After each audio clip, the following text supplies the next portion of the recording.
어, 혹시 여러분들은 이 영화를 보셨는가 모르겠습니다. 맘마미아라는 영화죠. 맘마미아라는 뜻이 뭐 어머나 혹은 엄마야 이런 놀라면서 깜짝 그런 상황에서 나오는 감탄사라고 그렇게 이야기합니다.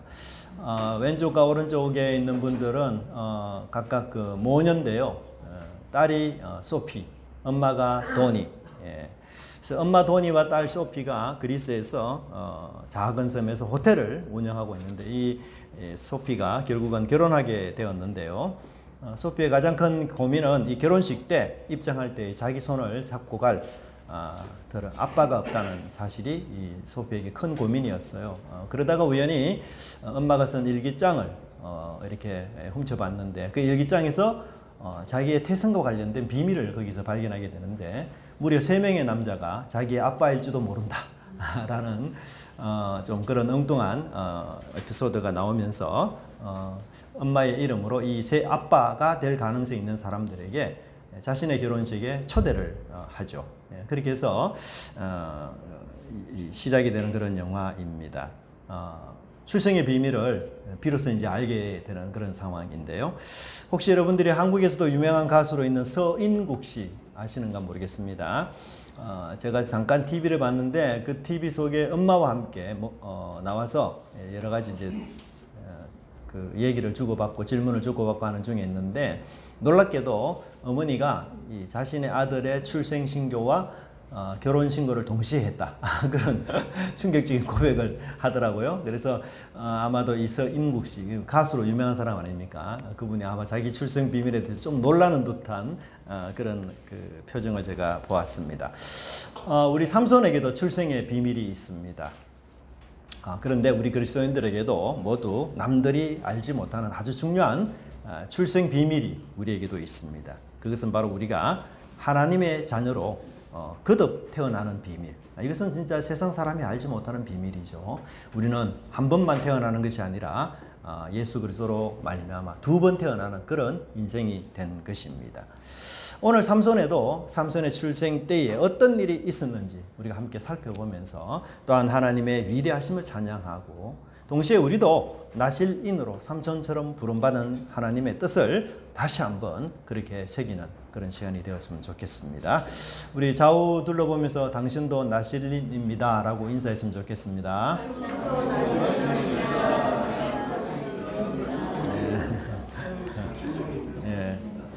네, 나실인은 거부할 수가 없습니다. 운명적입니다. 나실인 하고 싶지 않아도 우리 하나님의 백성은 나실인으로 이 땅에 태어난 그런 분들이죠. 오늘 본문의 내용을 제가 길어서 이렇게 많이 읽지 않고 중요한 부분만 읽었는데요. 혹시 여러분들이 시간이 나시면 집에서 이 본문을 조금 더 길게 앞들여서 읽어보시면 도움이 많이 될 것 같습니다. 오늘 본문을 요약한다면 여호와의 사자, 천사가 나타납니다. 그런데 이 천사가 남편 마노아에게가 아니라 아내에게 나타납니다. 그리고는 아내에게 나타나서 아들을 주겠다라고 약속을 합니다. 그러면서 이 아들은 아주 특별한 아들이기 때문에 일반 아이들과 좀 다르게 그렇게 키워야 한다라고 말하고 구체적으로는 나실인으로 태어나기 때문에 엄마도 이 나실인을 잉태한 엄마도 나실인처럼 생활하고 행동하고 살아야 한다. 그렇게 천사가 이야기를 합니다. 부인의 입장에서는 굉장히 기쁜 소식이죠. 그래서 너무 기뻐서 이 소식을 남편에게 전합니다. 근데 남편이 좀 기분 나빴던 것 같아요. 왜요? 아니 하나님의 사람이 나타나면 아내가 임신하는 소식을 남편에게 먼저 이야기해 줘야 되지 왜 아내에게 먼저 이야기해 주느냐. 좀 기분이 나빴던 것 같아요. 그래서 이 남편이 9절에 하나님 우리 아내에게 전번에 나타났던 하나님의 사자를 한 번 더 저한테 보내주세요. 이렇게 기도를 합니다. 근데 하나님이 또 그 마노아의 기도를 들으시고는 또다시 천사를 보내시는데 그러면 이번에는 누구에게 나타나야 되겠습니까? 그렇죠. 남편에게 나타나야 되죠. 근데 아니에요. 또 아내에게 나타납니다. 하나님. 참 재밌어요.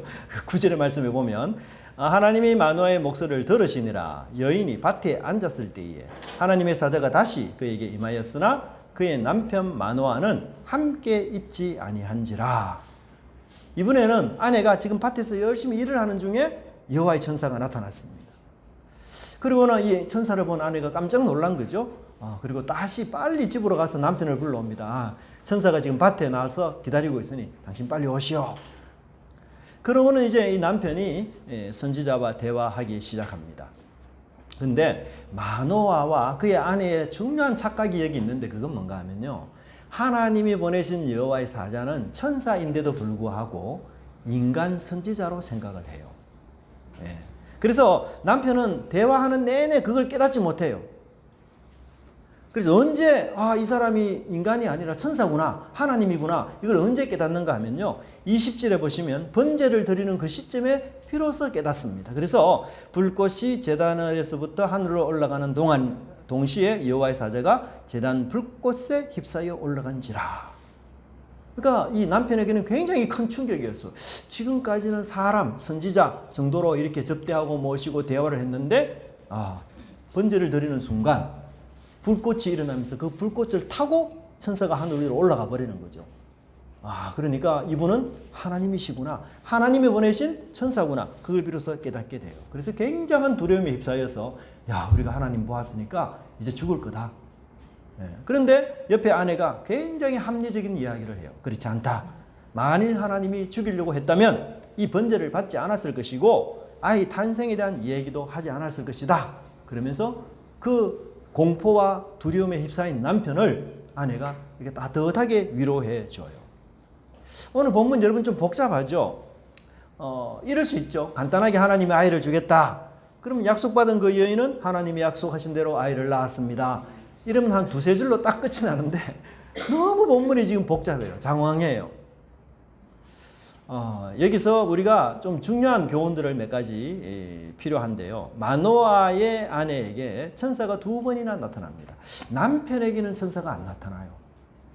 하나님이 여성을 선호하시나? 왜 여자하고만 하나님 말씀하시려고 할까? 오히려 아내는 자기에게 나타난 그 천사를 마노아에게, 남편에게 소개를 합니다. 또한 아기 탄생 소식을 전한 사람은 여호와의 사자인데도 불구하고 마노아와 그의 아내는 선지자로 알고 있습니다. 여기서 우리는 뭘 지금 저자가 말하고자 하는가 하면 하나님께서 마노아, 아들이 없는 이 마노아 가정에 아들을 주는 것도 굉장히 중요하지만 또 한편 더 중요한 것은 이 사실을 통해서 이 가정이 안고 있는 영적 문제가 뭔가를 이 본문이 밝혀주고 있다는 사실이에요. 그게 뭡니까? 이 가정이 일어나고 있는 영적인 문제, 하나님을 제대로 알지 못하고 있다는 거예요. 따라합시다. 하나님을 제대로 알아야 합니다. 하나님을 제대로 지금 알지 못하니까 계속 하나님과 마노아가 코드가 맞지 않아요. 그래서 계속 불일치 현상이 일어나고 있습니다. 이런 불일치는 어디에서 찾을 수 있는가 하면은 대화 속에서 찾을 수가 있습니다. 마노아는 계속 여호와의 사자인데도 불구하고 선지자인 줄로 오해해서 대화를 하는데 천사는 이제 마노아의 그 오해를 수정해 주면서 답을 해요. 그러니까 전체적으로 대화가 길어질 수밖에 없는 거죠. 여러분 대화할 때 어떤 사람은 오해하고 있어요. 근데 그 오해를 풀어가면서 대화를 하려면 얼마나 힘이 듭니까? 그런 대화는 길어질 수밖에 없어요. 지금 마노아가 그런 상황입니다. 마노아는 자신에게 아들을 주겠다고 약속한 이 선지자가 너무 귀하고 고마워서 내가 접대를 좀 하겠습니다. 음식을 좀 대접하겠습니다. 드시고 가세요. 이렇게 이야기를 합니다. 근데 16절을 보시면 이렇게 말합니다. 여호와의 사자가 마노아에게 이르되 네가 비록 나를 머물게 하나 내가 네 음식을 먹지 아니하리라. 그러니까 천사는 음식을 안 먹거든요. 번제를 준비하려거든 마땅히 누구에게? 여호와께 드릴지니라 하니 중요한 부분입니다. 이는 그가 여호와의 사자인 줄을 마노아가 알지 못함이었더라. 지금 자기와 대화하는 사람이 여호와의 사자인 줄을 전혀 알지 못하기 때문에 마치 어떤 사람이 우리 집에 와서 좋은 소식을 전하는 거죠. 그러면 아유 그렇게 좋은 소식 우리에게 전해주셔서 감사합니다. 식사라도 제가 한번 대접할 테니까 꼭 여기 계십시오. 그런 투의 얘기를 하는 거죠. 그래서 이런 실수와 착각 때문에 마노아가 저지르는 두 번째 또 실수가 뭔가 하면 마노아가 굉장히 건방지게도 천사의 이름을 묻습니다. 천사 이름을 묻는 목적이 17절의 마노아가 이렇게 설명하는데요. 마노아가 또 여호와의 사자에게 말하되 당신의 이름이 무엇이니까? 당신의 말씀이 이루어질 때에 우리가 당신을 존귀히 여기리다. 이 말이 무슨 말인가 하면요. 정말로 당신이 말한 대로 10달 후에 우리에게 아들이 딱 생기게 되면 야, 그 선지자 너무너무 용하더라. 그러면서 당신 이름을 가르쳐주면 내가 아이를 잘 낳지 못하는 모든 가정에 돌아다니면서 이 선지자 찾으면 반드시 당신 아이 낳을 수 있다. 너무너무 용한 선지자다. 그러면서 이 선지자의 이름을 내가 높여주겠다. 이 선지자의 이름을 방방곡곡에 내가 알려주겠다. 널리 널리 내가 홍보하겠습니다. 유명해지도록 높아지도록 그렇게 당신의 이름을 내가 높아지도록 존경하도록 그렇게 홍보해 주겠습니다. 그렇게 말한다는 거예요. 그런데 여러분 이 일은 누가 하는 거예요? 사람이 하는 겁니까? 하나님이 하는 겁니까? 하나님이 하는 거죠. 이 아이를 주는 것은 생명을 주시는 분은 바로 하나님이 주셔요. 그런데도 마노아는 그의 마음속에 하나님이 안 계셔요. 하나님이 속 빠졌습니다. 마노아는 천사 뒤에 있는 선지자 뒤에 있는 그 하나님을 보지 못하고 이 선지자를 천사를 사람으로 착각을 하고는 그 사람만 크게 보이는 사람을 맹신하는 그런 사람이 되고 말았던 것입니다. 여러분 우리 사람은 생명을 창조할 능력이 조금도 없습니다. 하나님은 우리 사람에게 미래를 맡긴 적이 한 번도 없습니다. 미래의 손은 오직 하나님의 손에 달려 있습니다. 그래서 선사는 이 마노아를 꾸지람합니다. 아직도 더디 깨닫고 더디 알지 못하기 때문에. 그러면서 자신의 이름을 18절에서 알려주는데요. 여호와의 사자가 그에게 이르되 어찌하여 내 이름을 묻느냐? 내 이름은 무엇이라고요? 기묘자라. 이 발음도 참 어렵습니다. 기묘자. 여러분 기묘자가 어디에 나오는 이름이죠? 성경 이사야서에서 나오는 이름입니다. 거기서 여호와의 이름을 기묘자라 모사라 이렇게 말씀하고 있어요.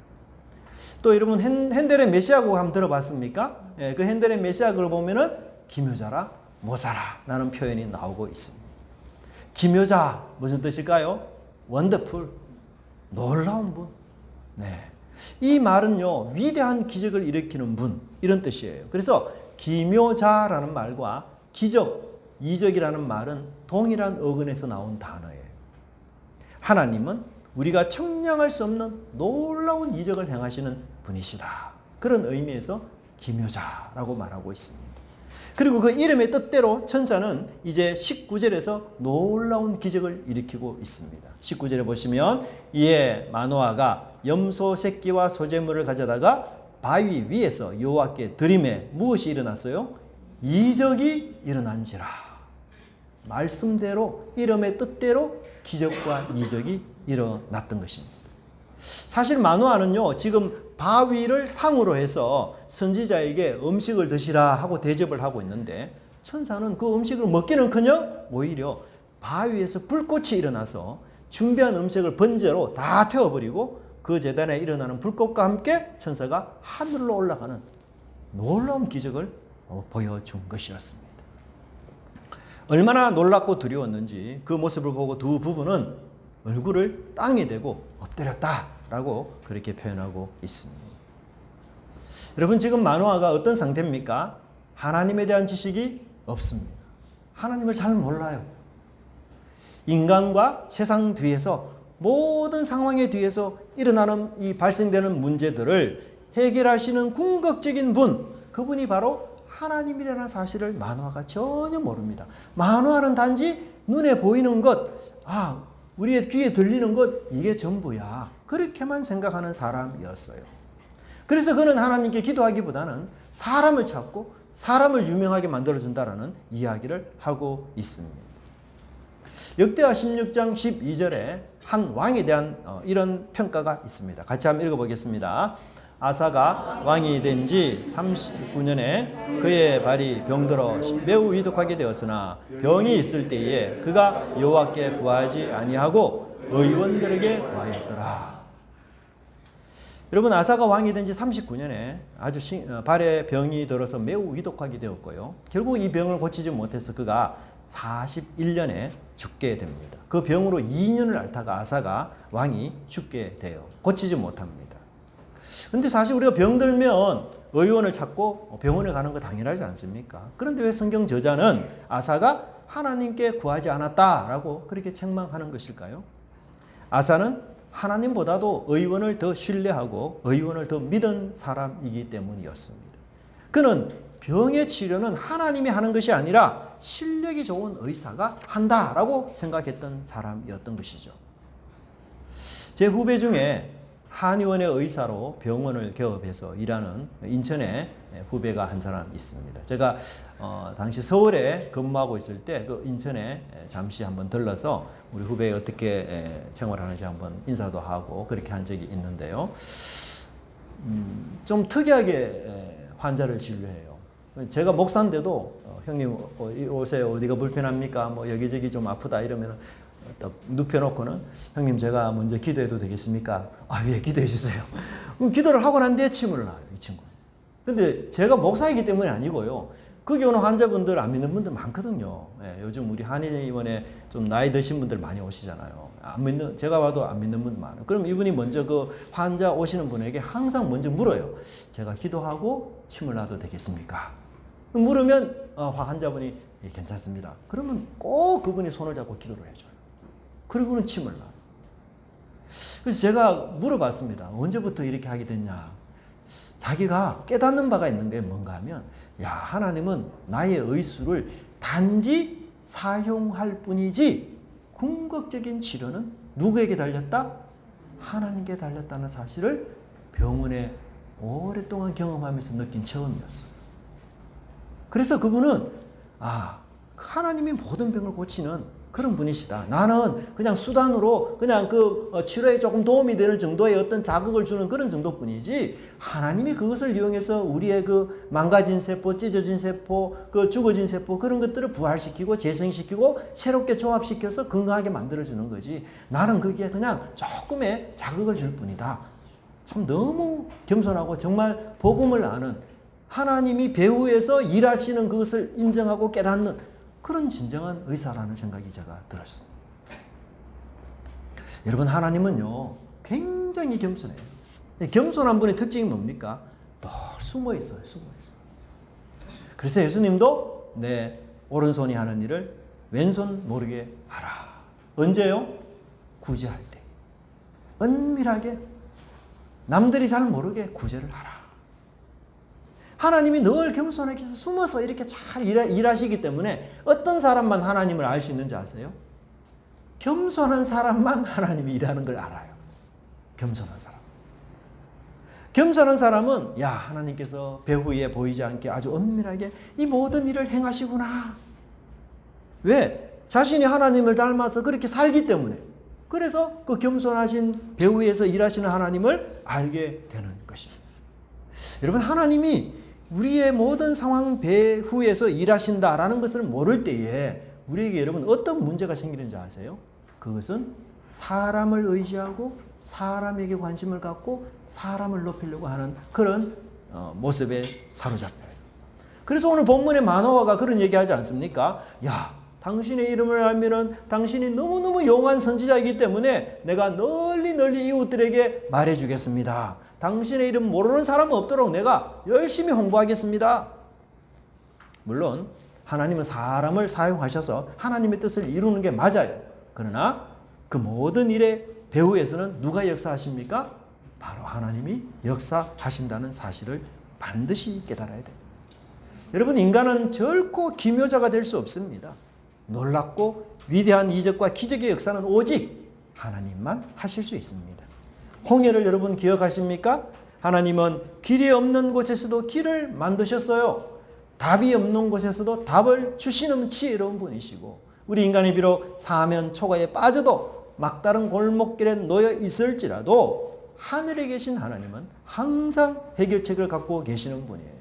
그래서 주님은 기묘하신 분, 놀라우신 분, 위대하신 분, 그런 하나님이신 것을 볼 수가 있습니다. 그런데 여러분, 이 놀랍고 위대하신 하나님께서 어떤 사람에게만 나타나셨어요? 마노아입니까? 아내입니까? 아내에게. 그것도 몇 번이나? 2번이나. 마노아가 하나님 나에게 좀 나타나 주세요. 그렇게 말했는데도 하나님은 아내에게 나타났어요. 하나님이 여성 뭐 편향입니까? 그런 건 아니죠. 왜 하나님이 아내에게만 그렇게 나타났을까요? 예, 그 이유는 여러분 이 본문을 자세히 보면 아내가 훨씬 영적으로 똑똑해요. 죄송하지만 예, 영적으로 훨씬 똑똑합니다. 그래서 이 두려워하는 남편을 누가 위로해 줍니까? 천사가 위로해 줘요? 아니에요. 아내가 너무너무 합리적인 얘기로 남편을 위로합니다. 물론 삼손을 잉태하는 것은 여자가 할 일이에요. 그것은. 그렇지만 그럼에도 불구하고 오늘 본문에서는 남편보다도 아내가 훨씬 더 똑똑하고 혹은 영적으로 민감하고 하나님에 대해서 바른 영성을 가진 그런 귀한 사람이라는 것을 우리가 볼 수가 있습니다. 하나님은 아무 이유 없이 마노아의 아내에게 2번이나 나타난 것이 아니었어요. 마노아의 아내는 적어도 남편보다 하나님의 말씀과 그 행하심에 대해서 훨씬 잘 이해했던 여인이었습니다. 여러분들 대화할 때에 주로 어떤 사람과 대화를 자주 합니까? 잘 통하는 사람하고 하죠. 몇 마디만 좀 하더라도 이렇게 잘 알아차리는, 그죠? 이해하는. 우리 집에서 저도 가끔 우리 집사람에게 저 이래도 다 알아먹더라고요. 오래 살다 보면 인칭대명사 뭐 한두 개, 동사 이런 거 빠뜨려도 다 그죠? 이것저것 다 알고 그렇게 대화 통하잖아요. 근데 여러분 고구마를 먹은 듯이 가슴이 답답한 사람과는 대화가 너무너무 힘들어요. 진행이 안 됩니다. 근데 하나님의 입장에서 지금 누가 고구마와 같은 사람이에요? 마노아가 지금 고구마 같은 사람이에요. 대화가 진행이 도대체 안 됩니다. 그래서 하나님은 마노아가 아니라 아내에게 찾아와서 그 하나님의 뜻을 전달하고 그것을 이루도록 하나님이 하셨어요. 여러분 하나님이 여성 편향적이 아닙니다. 하나님은 지혜롭고 영적으로 하나님을 잘 인식하는 사람들에게 가까이 다가가셔요. 그러려면 우리가 하나님을 아는 지식을 배우는 것, 이게 필수적이에요. 여러분 따라합시다. 하나님을 아는 지식을 배웁시다. 우리가 여러분 하나님 말씀을 배우지 않고는 하나님과 대화가 잘 통하지 않습니다. 그렇지 않겠어요? 하나님 말씀을 알고 깨닫고 외우고 그것을 자꾸 실천하려고 하고 그러는 사람들에게 하나님은 자기를 나타내시고 자기와 대화하시고 하나님이 배후에서 이렇게 역사하시고 나라의 인생을 이끄시구나, 그것을 알게 되고 깨닫게 되는 거예요. 숨은 하나님은 실제로 기묘하신 하나님이라는 사실을 알게 되고 그 하나님을 의지하게 되는 것입니다. 여러분 나타난 현상이 전부가 아니라 배후에서 역사하시는 그 하나님의 은밀한 손길을 의지하는 우리 은혜가 넘치는 성도님들 되시기를 간절히 바랍니다. 이제 하나님은 두 번째로 마노아 가정에게 아들을 주겠다고 말씀하시고 3가지를 금지시켜셨어요. 이 금지 명령들은 모두 나실인 규정에 속하는 것들입니다. 이 나실인 규정의 원본은 사실 민수기 6장에 나와요. 그래서 민수기 6장 2절부터 6절의 말씀을 우리 보이는 분 함께 한번 같이 읽어보겠습니다. 민수기 6장 2절부터 6절입니다. 시작. 이스라엘 자손에게 전하여 그들에게 이르라. 남자나 여자가 특별한 서원 곧 나실인의 서원을 하고 자기 몸을 구별하여 여호와께 드리려고 하면 포도주나 독주를 멀리하며 포도주로 된 초나 독주로 된 초를 마시지 말며 포도즙도 마시지 말며 생포도나 건포도도 마시지 말지니 자기 몸을 구별하는 모든 날 동안에는 포도나무 솟아는 씨나 껍질이라도 먹지 말지며 그 서원을 하고 구별하는 모든 날 동안은 삭도를 절대로 그의 머리에 대지 말 것이라. 자기 몸을 구별하여 여호와께 드리는 날이 차기까지 그 거룩한 적 그의 머리털을 길게 자라게 할 것이며 자기 몸을 구별하여 여호와께 드리는 모든 날 동안은 시체를 가까이 하지 말 것이요. 여기 3가지 명령이 나오고 있습니다. 첫 번째는 뭡니까? 포도주나 강한 술을 먹지 마라. 이 포도와 관련된 모든 제품은 먹으면 안 돼요. 그래서 건포도 말린 것부터 시작해서 아니면 즙으로 만든 것, 이 모든 것들이 안 됩니다. 그래서 생포도도 안 되고요. 포도즙, 또 씨 껍질조차도 하나도 되지 않습니다. 사실 여러분 대제사장이 하나님을 만나기 위해서 지성소, 성소로 들어가잖아요. 제사장들이. 그럴 때 제사장들이 금해야 되는 것은 포도주예요. 포도주만 안 먹으면 돼요. 근데 나시린은요, 포도주뿐만 아니라 포도로 만든 모든 것은 일체 못 먹도록 되어 있어요. 그러니까 이 규정이 제사장 규정보다도 훨씬 더 엄격한 규정입니다. 그 이유는 이 포도가 세상의 쾌락과 세상에 취하는 것을 암시하고 있기 때문이에요. 자, 두 번째는 뭘 해야 돼요? 머리카락을 밀지 말아야 됩니다. 그죠? 머리카락. 여러분, 대제사장이 머리에 관을 써요. 저렇게 관. 하얀 그 모자같이 생긴 것에 금태를 이렇게 두릅니다. 이 관이라는 단어가 머리카락이라는 뜻과 굉장히 유사해요. 그래서 이 나시린은 머리카락을 깎지 않기 때문에 이게 길게 늘어지잖아요. 예, 길게. 그러면은 그게 하나의 관처럼 아주 영광스럽고 아주 그 대제사장이 쓴 왕관과 같은 그런 자랑스러운 것이 된다라고 말하고 있습니다. 여러분, 이 머리가 길면은 그 사람 외모로 표가 날까요, 안 날까요? 예, 표가 금방 납니다. 우리가 뭐 보통 긴 머리로 이렇게 지나가는 분 보면 아, 저분은 여성이구나, 이게 금방 표가 나듯이 나시린들은 근본적으로 하나님께 맹세하는 순간부터 머리를 절대로 자르지 않기 때문에 길게 이게 늘어가요. 그래서 이 외모가 그냥 보면 알아요. 다 알려지게 돼 있어요. 예, 공개적으로 노출된 사람이에요.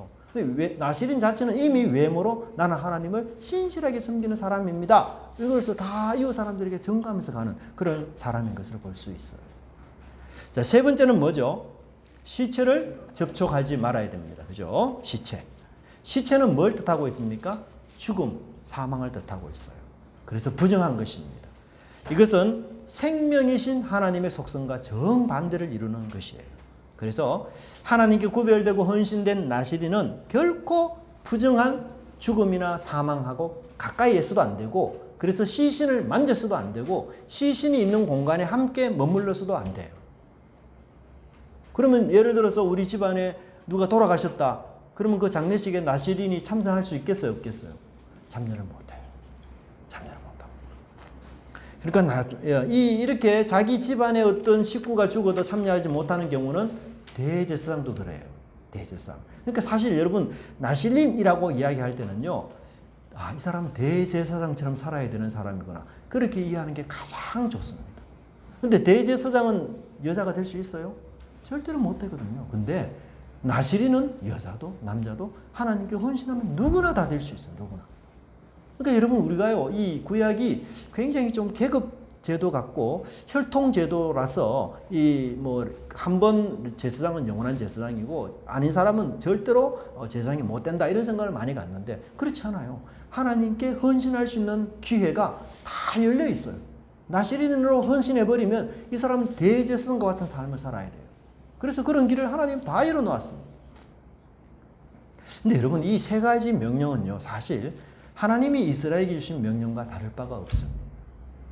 나실인으로 태어난 삼손은 이스라엘의 자화상이고, 곧 하나님은 이 삼손을 통해서 이스라엘 백성들이 어떻게 살아야 하는지를 보여주는 하나의 교제의 역할을 하고 있다는 것입니다. 하나님께서 삼손을 나실인으로 특별히 구별하신 것처럼 이스라엘 백성들을 하나님은 자기 백성으로 구별하셨어요. 사실 여러분, 온 세상이 다 하나님의 백성 아닙니까? 하나님의 소유가 아닌 세상의 백성은 아무도 없어요. 근데 하나님은 유일하게 이스라엘 백성을 내 보물로, 소유 중에서 내 소유로, 특별한 백성으로, 거룩한 백성으로, 제사장 나라로 하나님이 그렇게 특별하게 삼으셨어요. 여러분, 하나님께서 이스라엘 백성들을 내 소유다 말했던 그 표현, 소유라는 말은 굉장히 중요한 표현인데요. 이 표현은 세굴라라는 히브리어인데요. 여러분, 살다가 마음이 막 지치고 힘들면 여러분 어떻게 합니까? 기도하러 옵니까? 아니면 뭐 찬양하러 갑니까? 아니면 야외 바람을 한번 쐬입니까? 고대 왕들은요, 아주 많은 영토를 갖고 있었어요. 그래서 이 왕들이 정치를 하다가 마음이 참 너무 고달프고 힘들고 괴로우면은 자기가 가장 좋은 정경이 있는 영토로 갑니다. 그 땅에 가서 그 아름다운 자연을 실컷 구경하면서 마음의 상처도 치료하고 아이디어도 새로 내고 그 다음에 거기서 쉼을 얻고 이렇게 해서 재충전해서 다시 돌아와요. 근데 그 너무 보기 좋은 전경을 가진 그런 장소를 뭐라고 부르는가 하면 세굴라, 소유, 이렇게 불렀어요. 소유. 여러분, 혹시 집에 중요한 손님이 온다. 그러면 어떻게 이쁜 찻잔으로 차 대접을 하죠. 근데 아무런 차로 차 대접을 할까요? 아니죠. 집에서 제일 이쁜 귀한 그런 찻잔을 가지고 와서 중요한 손님을 대접할 거예요. 그 귀한 찻잔이 뭔가 하면은 바로 세굴라, 보배예요. 우리 옆에 분 보고 이야기합시다. 당신은 하나님의 보배입니다. 정말 하나님은 이스라엘을 이런 존재로 만드셨어요. 잊지 못할 존재. 자랑하고 싶은 존재. 보배 중에 보배로 삼은 존재. 그래서 하나님은 이스라엘 백성들에게 먹거리를 제한시켰어요. 야, 아무 것이나 마구잡이로 먹지 마. 여러분, 우리 부모님들이 아기를 잉태하면 근본적으로 어떤 걸 먹으려고 합니까? 이쁜 것, 그죠? 온전한 것, 그런 것만 먹으려고 해요. 그래서 우리 어머니 마음이 그렇게 온전하고 이쁜 것, 복숭아라도 못생긴 복숭아 안 먹어요. 그죠? 혹시라도 복숭아 먹을 때 이쁜 거, 아주 그죠? 그런 거 자꾸 먹으려고 하잖아요. 그래서 하나님은 삼손에게 이 먹거리를 제한시켜요. 아무거나 먹지 말라. 그래서 이 삼손이 포도와 관련해서 먹지 못하도록 하는 것처럼 하나님께서도 이스라엘 백성들에게 정결한 음식, 부정한 음식을 따로 다 구분해서 야, 너희들은 정결한 음식만 먹어. 부정한 음식은 먹지 마. 그렇게 하나님 말씀하셨어요. 이것은 뭘 뜻하는가? 매일 먹는 음식을 통해서 하나님을 기억하라. 그런 뜻인 것이에요. 매일 먹는 음식을 통해서 내가 구원받은 목적이 뭔지, 내가 살아가는 이유가 무엇인지 하나님을 기억하고, 그리고 그 하나님을 기억하고 마시면서 살아가라. 그렇게 이야기를 하고 있습니다. 또 나세리는 여러분 머리카락을 자르지 않잖아요. 어떤 의미지? 머리카락은 생명을 상징합니다. 여러분, 우리 오늘 아침에 일어나서 머리카락 다 구경하고 오셨죠? 머리카락 다 손질했죠? 여러분, 우리가 아침에 머리카락을 감을 때마다 또 거울을 보면서 내 머리카락을 이렇게 헤어 드라이기로 막 이렇게 다 손질할 때마다, 아니면 바람에 막 엉클어진 이 머리카락을 고르게 할 때마다, 아니면 여러분들이 미장원에 가서 이 머리카락을 뻥튀기 하고 그냥 예쁘게 이렇게 할 때마다, 여러분 뭘 생각해야 됩니까? 아, 나는 어떤 사람이다? 나실인이다. 나는 나실인이다. 그렇게 생각하셔야 돼요. 그래서 내가 누군지, 내 생명은 누구의 것인지, 내가 누구를 위하여 살아야 되는 존재인지, 내 인생의 목표는 무엇인지를 여러분들이 잊지 말아야 하는 것입니다. 나실인에 대한 금지 명령은 뭘까요? 바로 세상 사랑입니다. 세상 사랑은요, 나실인에게 치명적인 독이에요. 먹고 싶다고 아무거나 먹으면 되지 않아요. 정결한 것만 먹어야 돼요. 세상에 빠진 나실인은요, 힘을 잃은 삼손처럼 아무런 유익이 되지 못합니다. 나실인 때문에 먹어서도 안 되는 게 있고요, 부정한 것을 만져서도 안 되는 것처럼 우리가 하나님의 특별한 존재이고 하나님의 보배로운 존재이기 때문에 가서는 안 될 것이 있고, 만져서는 안 될 것이 있고, 해서는 안 될 일이 있다는 사실을 우리가 알아야 되는 것입니다. 이스라엘은 하나님의 특별한 존재이기 때문에 이방인처럼 살아서는 안 됩니다. 그것은 바로 죽음을 멀리하고 생명을 가까이 하는 삶을 살아야 돼요. 자기중심과 극단적인 이기로 죽음의 냄새가 가득한 이 세상에서 우리는 생명의 향기, 사랑의 향기를 피워내야 합니다. 아직도 우리 이 세상에는 어둠과 죽음과 사망의 그늘 아래에 앉아서 신음하는 사람들이 많이 있습니다. 그들에게 우리 주님께서 하셨던 것처럼 사랑과 섬김과 긍휼의 마음으로 다가가서 그들과 함께 울며 그들의 눈물을 닦아주며 그들에게 하나님의 생명이 있음을 증거해서 소망의 자리, 구원의 자리로 인도하는 그런 나실인의 사명을 다하는 저와 여러분의 삶이 되기를 간절히 바랍니다. 기도하겠습니다. 하나님 아버지, 오늘 저희들에게 귀한 말씀을 통해서 우리가 이 땅을 살아갈 때 나실인으로서 얼마나 주님께 기쁨이 되고 보배 중에 보배요, 소유 중에 소유요, 거룩하고 제사장 나라인 정말 특별한 백성으로 저희들을 하나님의 백성과 자녀로 삼아주시니 너무 감사드리고 진심으로 감사함을 드립니다. 하지만 하나님의 백성이기 때문에 저희들이 금해야 될 것이 있고 먹지 말아야 할 것이 있고 머리카락을 기르면서 살아가야 하는 그런 삶의 의무와 또 제한점이 있습니다. 그럼에도 불구하고 주님, 우리는 이 제한조차도 정말 벗어버리고 살고 싶은 인간적인 욕망이 가득할 때가 너무 많습니다. 하나님, 그러나 삼손이 그 부정한 것을 먹었을 때에 그의 힘이 약화되고 그가 그 하나님의 능력을 제대로 발휘하지 못하는 그런 비참한 사람이 된다는 사실을 저희들이 잘 깨달아서 하나님 저희들이 이 나실인으로서의 이 땅을 살아가는 사명을 위해 저희들이 온전히 주님께 순종하는 믿음의 사람들 될 수 있도록 하나님 함께 하시고 인도하여 주시옵소서. 우리에게 주님 이 귀한 생명 주셨사오니 저희들이 죽음이 가득한 이 세상 속에 생명의 향기를 가득 채우는 사랑의 사람, 은혜가 충만한 그런 우리 은혜가 넘치는 교회 성도들 될 수 있도록 하나님 함께 하시고 인도하여 주시옵소서. 감사드리고 예수님 이름으로 기도드리옵나이다. 아멘.